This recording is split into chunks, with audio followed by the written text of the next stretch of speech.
नमस्कार, मैं हूं अखिलेश पांडे और आप देख रहे हैं सी न्यूज़ भारत। वक्त हो चुका है न्यूज़ बुलेटिन का। खबरों के इस बुलेटिन की हम शुरुआत करेंगे आजमगढ़ की खबर से, जहां पूर्व मंत्री एमएलसी यशवंत सिंह का 65वां जन्मदिन धूमधाम से मनाया गया। अगली खबर एटा से है, जहां तेज रफ्तार एक रोडवेज बस ने दंपत्ति को टक्कर मार दी। और आगे रुख करेंगे जशपुर की ओर, जहां अवधूत समूह रत्न बाबा का पार्थिव शरीर पंचतत्व में विलीन हो गया। ऐसी और भी तमाम खबरों पर आइए विस्तार से करते हैं चर्चा। आजमगढ़ जिले के रामपुर जहानागंज चंद्रशेखर ट्रस्ट पर ट्रस्ट की अध्यक्षा प्रेम बदा सिंह, जहानागंज ब्लॉक प्रमुख रमेश कन्नौजिया, सहयोगी उदय शंकर चौरसिया, लाल बहादुर सिंह, एमएलसी ऋषु सिंह विक्रांत की देखरेख में 24 घंटे का ट्रस्ट पर हरि कीर्तन पाठ का आयोजन, जलपान व शाम को भोजन का आयोजन किया। कार्यक्रम 21 सितंबर से शुरू होकर आज 22 सितंबर को देर शाम तक धातु धाम से चलता रहेगा, जिसकी जानकारी ब्लॉक प्रमुख रमेश कन्नौजिया ने दी। सुबह पूरे पूर्वांचल के सांसद, विधायक, ग्राम प्रधान, बीडीसी, ब्लॉक प्रमुख एवं क्षेत्र के सम्मानित नागरिकों का रामपुर ट्रस्ट पर एमएलसी यशवंत सिंह को जन्मदिन की बधाई देने का तांता लगा रहा। क्षेत्रीय लोगों ने अपने चहेते नेता को लंबी आयु की कामना की। आजमगढ़ से सी न्यूज़ संवाददाता सीबी भास्कर की रिपोर्ट। आज एटा टूंडला मार्ग स्थित चूथड़ा चौरैया पर एटा की ओर से आ रही रोडवेज बस अनियंत्रित होकर खटोहटा की ओर से आ रहे नव दंपत्ति को जोरदार टक्कर मारकर भाग गई। बताते चले कि घायल युवक एक महिला और वह एक बच्चे है, जो बहुत ही गंभीर स्थिति में है। एटा से सी न्यूज़ संवाददाता उमेश कुमार की रिपोर्ट। कुनकुरी महुआ टोली आश्रम से कानीराम परंपरा और अघोरेश्वर महाप्रभु के अनन्य शिष्य अवधूत समूह रत्न बाबा का पार्थिव शरीर पंचतत्व में विलीन हो गया। उनका अंतिम संस्कार कीनाराम स्थल की कुंड आश्रम के पीठाधीश्वर गौतम बाबा और अघोर पद से अघोर पद तक के सहयात्री प्रियदर्शी बाबा की उपस्थिति में छत्तीसगढ़ के जशपुर जिले में कुनकुरी के महुआ टोली आश्रम में किया गया। भारी बारिश के बीच अघोर पद्धति और नियमों के नियमानुसार समूह रत्न बाबा को दोनों गुरुजनों की उपस्थिति में अंतिम विदाई दी गई।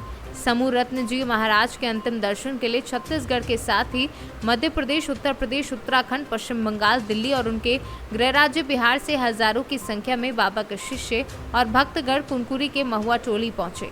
इस अवसर पर पदेन उपाध्यक्ष मुरारी लाल अग्रवाल, कुनकुरी विधायक एवं संसदीय सचिव यूरी मिन्स एवं रायगढ़ लोकसभा सांसद गोमती साय शामिल हुए। महुआ टोली आश्रम के हमारे गुरुदेव, परम गुरुदेव बाबा समूह रत्न राम जी का देवलोक गमन हो गया है। हम इस दुख की घड़ी में हम उन्हें सच्ची श्रद्धांजलि देते हैं और हमारे अघोरेश्वर भगवान राम से कामना करते हैं कि उन्हें अपने जगह अपना स्थान दें और इस पूरे विश्व में अपनी जो सर्वेश्वरी समूह का परचम है वो लहराते रहें। मैं उन्हें यही कहूँगा कि आज उनका ये महुआ टोली आश्रम में आज उनका अंतिम संस्कार हमारे क्रिमकुंड के गुरुपद श्री शंभो राम जी के द्वारा मुखाग्नि देकर, सिद्धार्थ गौतम राम जी के द्वारा मुखाग्नि देकर एवं उनके परम शिष्य श्री भीम जी के द्वारा मुखाग्नि देकर उनको देवलोक गमन का रास्ता दिखाया है। निश्चित रूप से वह आने वाले समय में हम लोग के बीच में सशरीर तो नहीं रहेंगे, पर उनका एक जो संदेश है वो हमें हमारे जितने भी लोग उनके दीक्षित शिष्य हैं उन्हें जरूर प्रेरित करेंगे और आने वाला समय उनको सच्ची श्रद्धांजलि देकर उनको अपने स्थान पर अघोरेश्वर भगवान रखेंगे। जशपुर से सी न्यूज़ संवाददाता दीपक वर्मा की रिपोर्ट। सेवा पखवाड़ा प्रधानमंत्री नरेंद्र मोदी के जन्मदिवस के अवसर पर भाजपा संगठन जिला ढाका में राजेश तिवारी की अध्यक्षता में मोदी @20 सपने हुए साकार पुस्तक का विमोचन सह प्रबुद्ध एवं बुद्धिजीवी सम्मेलन का आयोजन किया गया। कार्यक्रम में मधुबन के विधायक राणा रणधीर सिंह ने कहा कि मोदी जी महामानव हैं। वे राष्ट्र के लिए अपने को समर्पण कर दिए हैं। वे सर्वजन हिताय सर्वजन सुखाय के मार्ग पर चलते हैं। वहीं विधान परिषद राजेश कुमार उर्फ बबलू गुप्ता ने कहा कि प्रधानमंत्री के कार्यकाल में आज भारत विश्व गुरु बनने पर अग्रसर है। वे विकास पुरुष हैं और अंतिम पंक्ति में बैठे व्यक्ति का वे चिंता करते हैं। मोतिहारी से सी न्यूज़ संवाददाता नवेंदु कुमार की रिपोर्ट। यूपी के उन्नाव में 3 हिंदू सगी बहनों ने मुस्लिम लड़कों से परेशान होकर पढ़ाई छोड़ दी है।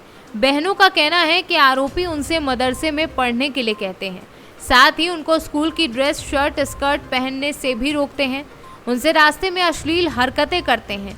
उनके पिता के फोन पर गंदे गंदे मैसेज भेजते हैं। आरोपी कहते हैं, अगर तुम लोगों को हमारे इलाके में रहना है तो हमारी तरह रहना पड़ेगा, मदरसों में ही पढ़ना पड़ेगा। पुलिस ने इस मामले पर कहा कि मां की तरफ से प्रार्थना पत्र मिला है, इसके आधार पर मुकदमा पंजीकृत करा करके अभियुक्तों के खिलाफ विधिक कार्यवाही की जा रही है। खुशी नाम है, बवाई ग्राम सभा से आए हुए हैं। हमने 17 तारीख सुबह में डीएम का जब आई हुई थी तो हमने उनको एप्लीकेशन दिया पर उस पर कोई कार्रवाई नहीं। हम लोग विद्यालय जाते हैं, 3 बहनें हैं। विद्यालय जाते समय मुस्लिम लड़कों के द्वारा परेशान किए जाते हैं। वो लोग वोटिंग करते हैं, अभद्र भाषा में कमेंट करते हैं और हमारे घर को धमकियां देते हैं। कहते हैं अगर मतलब घर पे बताओगी तो हम तुम्हें उठा ले जाएंगे। कहते हैं अगर पढ़ना है तो मदरसे में पढ़ो, स्कूल जाने की कोई ज़रूरत नहीं है। शिकायत आपने किसी से की? यस सर, हमने की थी। डीएम साहिबा को भी एप्लीकेशन दिया था और एसपी साहब को भी दिया था, पर कोई कार्रवाई नहीं की गई। आज फिर आई हैं? आज आई नहीं है। हम लोग गए थे डीएम साहिबा के घर, वहाँ ऑफिस में, एसपी ऑफिस में गए थे, पर ना हमको डीएम साहिबा से मिलने दिया गया, ना एसपी साहब से मिलने दिया गया। और हमारे घर में एक ही फ़ोन है जो डैडी के पास रहता है, उस पर अलग अलग नंबर से मैसेज आते हैं, गंदे मैसेज आते हैं, धमकियाँ दी जाती हैं। कहते हैं तुमको रहना है यहाँ तो हम जैसे कहें वैसे रहो, अपनी मर्जी से नहीं रहना है। उदेश कुमार वाजपेयी है, मैं मवई ग्राम सभा का निवासी हूँ। मैंने रोड पर जगह खरीद करके मवई लच्छी खेड़ा के बीच में अपना मकान बनवाया। दुर्भाग्य से मेरे वहाँ पर मुस्लिम बस्ती है। मैं 6 महीने से अपने घर में अपने परिवार के साथ रहता हूँ। वहाँ पर मुस्लिम लड़कों द्वारा हमारी लड़कियों को परेशान किया जाता है लगातार। और इस बात को मैंने पहले गांव के संभ्रांत व्यक्तियों को भी बताया। आखिरी में डीएम तहसील दिवस शनिवार को था तो हमारी लड़कियों, हमारी वाइफ और हमने दिया उन डीएम साहिबा को। उस पर कोई कार्रवाई उन्होंने उस तरह की नहीं की और लड़कों को गिरफ्तार किया और 2 दिन बाद छोड़ दिया 151 करके। जबकि हमारी लड़कियां लगातार परेशान की जाती है, हमारे मोबाइल पर गंदे गंदे मैसेज आते हैं।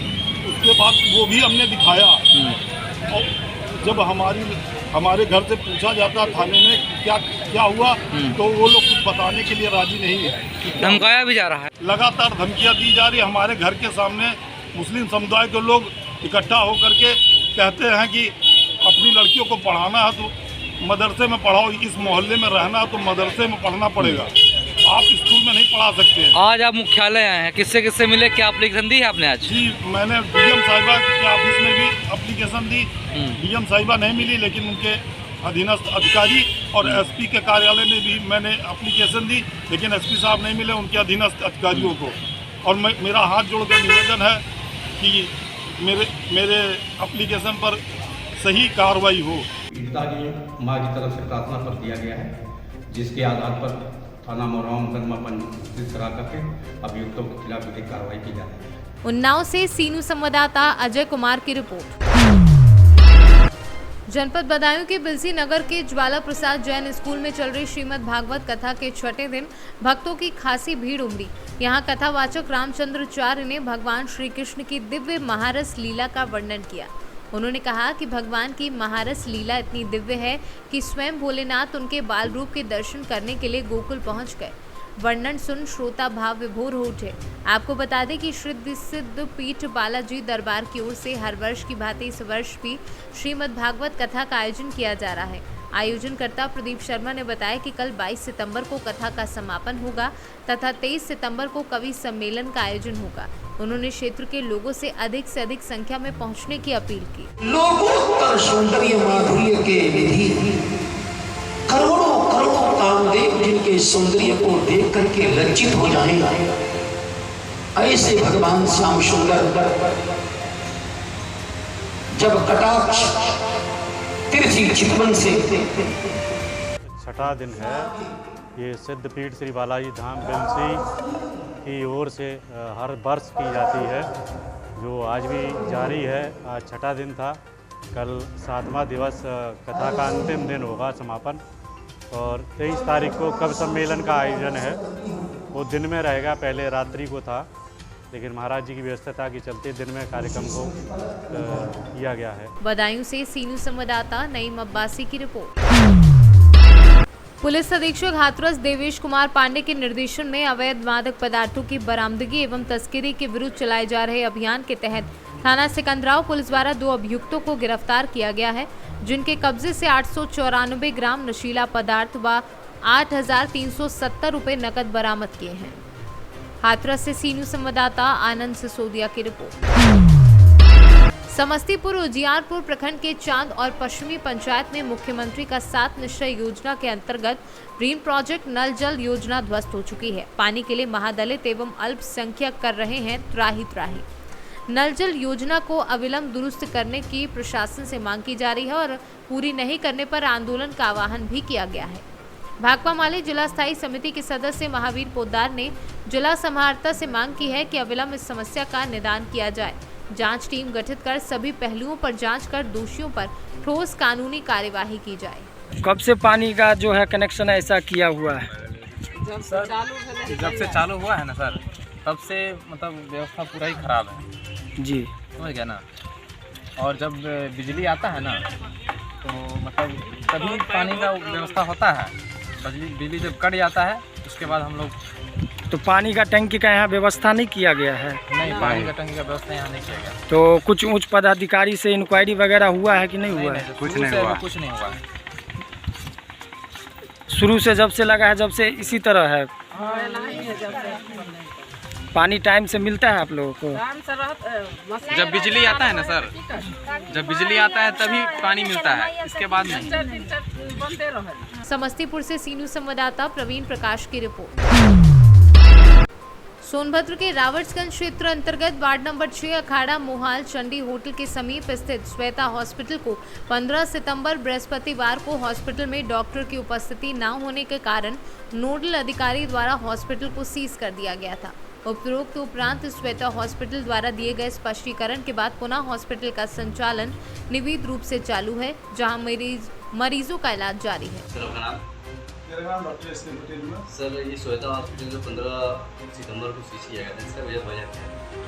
15 सितंबर को श्वेता हॉस्पिटल सीज करने का सबसे बड़ा वजह ये था, मेरे बड़े भाई और पिताजी की दोनों की तबीयत अचानक बहुत ज़्यादा खराब हुई, जिसके कारण हम लोग को बनारस लेके जाना पड़ा भर्ती करने के लिए। और जब हम लोग भर्ती करने के लिए गए तो हम लोग यहाँ एक डॉक्टर को नियुक्त कर गए थे। इमरजेंसी हम लोगों ने उस दिन बंद कर रखी थी अपनी, और IPD OPD भी बंद कर रखी थी। हमारे यहाँ 3 मरीज IPD में थे। सुबह हम लोगों ने राउंड लेके हम लोग बनारस निकल गए।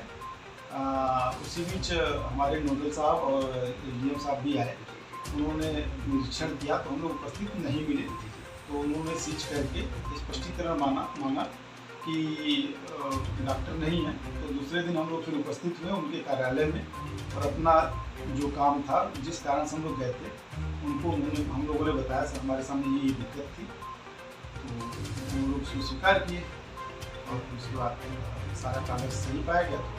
अब हॉस्पिटल में मरीजों का आवागमन जारी है? हाँ, अब हॉस्पिटल खुल गया और सारे मरीजों का आवागमन। सोनभद्र से सीनू संवाददाता मुस्ताक अहमद की रिपोर्ट। फिलहाल के लिए इस न्यूज़ बुलेटिन में इतना ही। देश दुनिया की तमाम खबरों के लिए देखते रहें सी न्यूज़ भारत। हर खबर आपके साथ, आपके हाथ।